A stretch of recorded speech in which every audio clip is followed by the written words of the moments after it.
I'm Andrew Topp.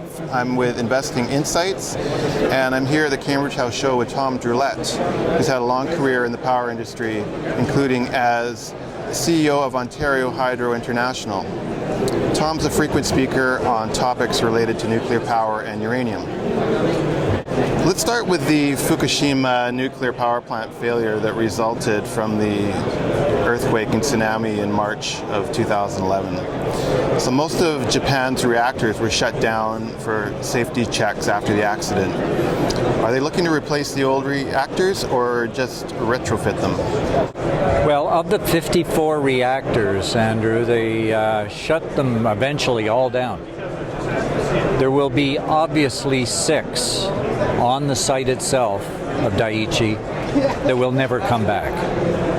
I've been to the site. There's the cleanup activity is extensive, time-consuming, and very costly. Of the remaining 48 reactors, I believe that they will half come back. What I mean by that is approximately 20 to 25 will eventually come back, and they'll come back out of sheer necessity. They need the power, and if they have to replace that power, by the way, 48 reactors is 25% of the electricity used in Japan.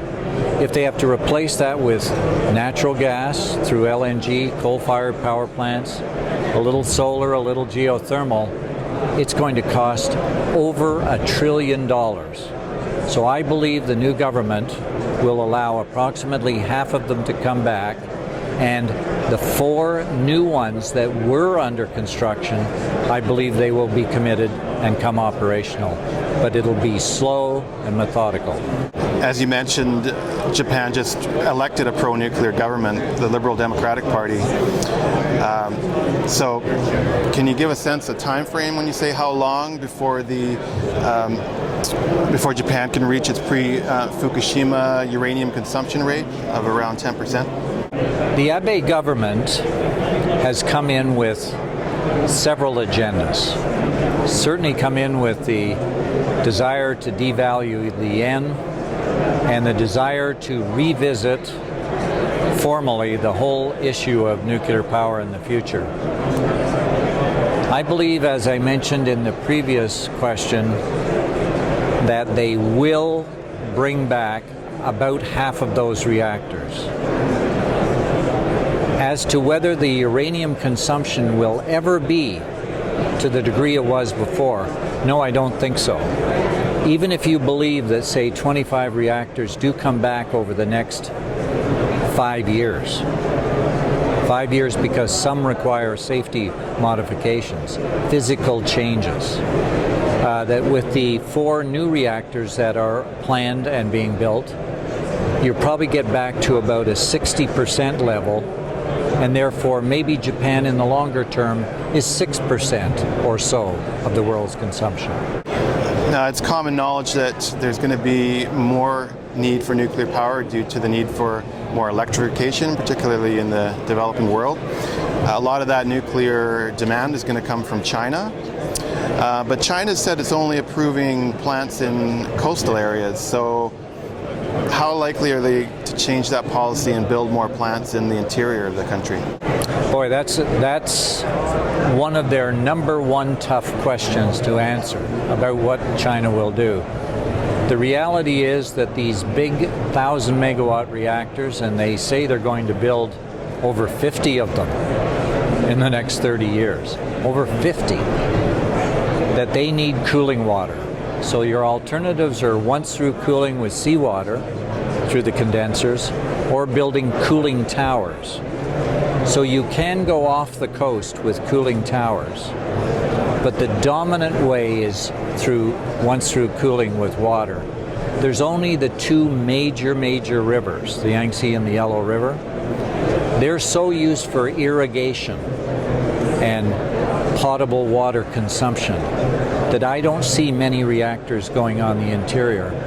So my answer really is I think they're going to stick to the coastal regions predominantly, and they're going to have a fair density of them if they're going to build all of the reactors they say they are. Now, uranium is the nuclear fuel, but we're consuming it at a faster rate than we're able to mine it. So which countries do you see as the most important for new uranium supply? First and foremost, right here in Canada. And the reason I say that is the very high concentration deposits in the Athabasca region in Saskatchewan, they're finding more and more every day.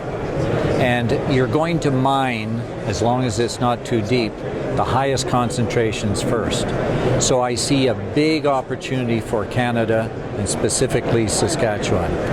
Second, there is no reason at all why the U.S. cannot produce more uranium. Right now they're only producing 5 million pounds a year. And they're consuming 50 or 60 million pounds a year. The rest coming from the other countries and so forth. So I think the U.S. will be another place. Australia will come up. Kazakhstan will continue to be a major supplier. And finally, South America is coming on. Colombia, Argentina, Ghana. Watch out for South America. But I would rank them last on my list. The megatons to megawatts program is ending this year. This will take a large amount of uranium out of the market. So do you see the uranium price rising significantly as a result of this? I do, but it's going to take longer, in my opinion, than some other commentators have said recently. And my rationale goes like this. The program was producing 23 million pounds of U-3O8 a year by diluting warheads from Russia, and almost all of that was used in U.S. reactors. 2 codicil or 2 contractually continuing programs have been signed in the last few years, such that we're not going to fall off a cliff edge. We're going to go downhill. I think the small pit we're going to fall into is not 24 million pounds a year, that amount. I think it'll be something in the order of half of that. So it's still a problem, and the answer is we had better start building new mines, bringing new mines online in order to fill that void that will increase. But we've got a break with Japan's reactors not all coming back quickly, and the Indian and Chinese program, though they're massive, are starting slower than they had thought. I just want to circle back to the United States.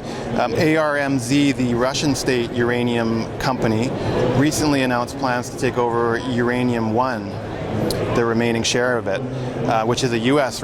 uranium producer. So this means you'll have a Russian company now owning a uranium mine on U.S. soil. Just wondered, what is the Obama administration doing to advance a domestic nuclear program?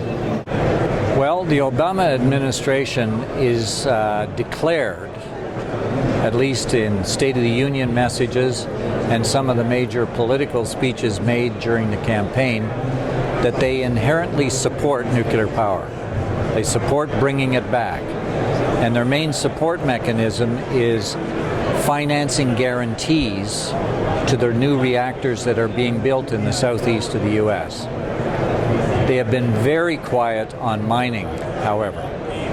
In fact, there are some lawsuits brought by private industry, some uranium mining interests in Nevada and Colorado, so forth, that are petitioning the government to allow them to extract uranium from the ground that the government said they can't.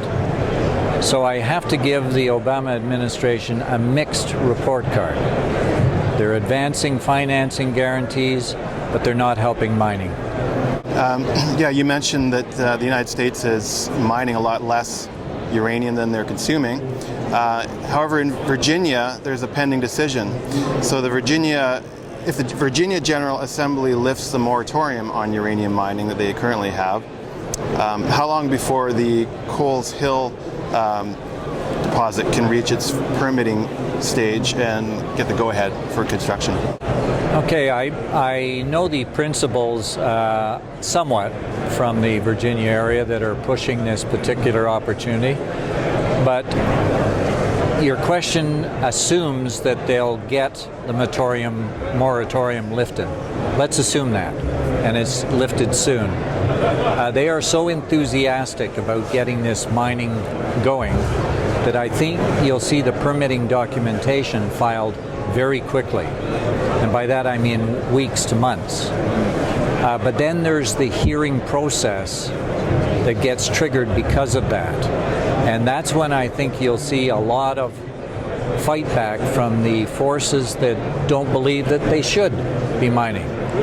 They'll concentrate their activities on that particular event, which is the permit for that mine. So that may take, my opinion, years. Now everybody talks about uranium in conjunction with nuclear power, but there's another mineral that can be used as a nuclear fuel, thorium. So can you give some thoughts on the potential for mining thorium? Thorium is a viable alternative energy system for nuclear power.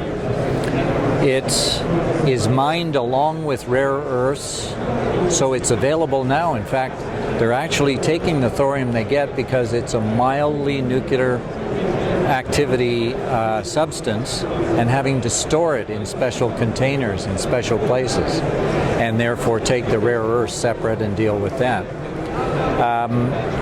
The thorium sands of India, the thorium sands in Canada, the States, parts of Africa, Kazakhstan, Russia. There's lots of thorium in the Earth's crust. So I think the fuel for a future thorium cycle, nuclear power cycle, is available and available in quantity. And just as a follow-up, what stopped thorium from gaining more traction up to this point? What happened was way back in the 60s, late 50s to 60s, Admiral Rickover was charged with bringing in place a nuclear submarine program in the U.S. He did a beautiful, successful job of that. Meanwhile, of course, the U.S., as at the time the world power, was in a very aggressive bomb building, nuclear weapon building program. And uranium is the only fuel, fertile material in the nuclear sense, that can go both ways, for power and for weapons. So the U.S., though it had an early thorium program, and a very successful one at Oak Ridge National Labs in Tennessee, they kiboshed the program. They shut it down. And it's too bad. From my point of view, if we had co-developed that program, then we would have had thorium power with us sooner. As it is, it's probably 20 years away. Okay. Well, thanks very much, Tom. It's been great getting your insights into nuclear power and demand for uranium. So thanks a lot for that. My pleasure. Thank you, Ed. I've been Andrew Top for Investing News Network, Investing Insights. Thanks for joining me.